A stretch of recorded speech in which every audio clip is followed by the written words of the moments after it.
I think unlike most people that work in photography and in photojournalism, I've never been particularly interested in cameras or photography necessarily. It's really just a means to an end for me.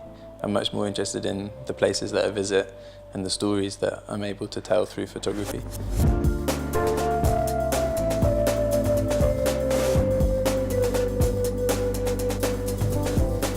The interaction between humans and nature, that's the kind of subject matter.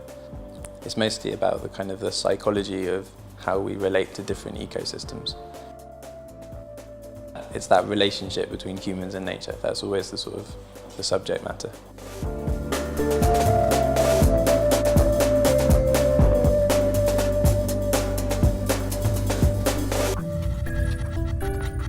I grew up by the sea, I've always lived by the sea, and it's been a focus of my work as well. I've always been drawn to stories that involve the sea in some shape or form. Even if they're not, strictly marine conservation stories, they've usually got... So the sea normally plays some kind of role in the stories that I shoot.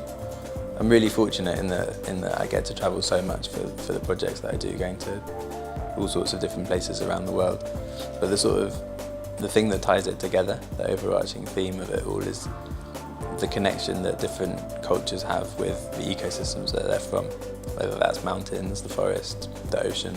And what fascinates me is how something like the ocean, like a space like that, how that can be so many different things to so many different people.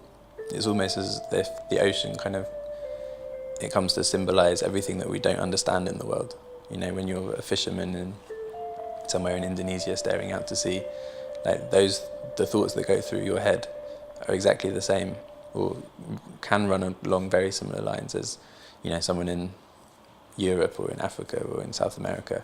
There's a unity to the ocean, I suppose.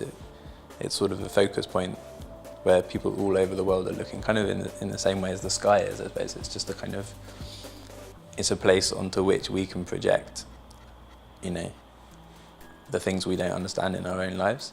And that's why I think the ocean's got this mystique to it and this draw.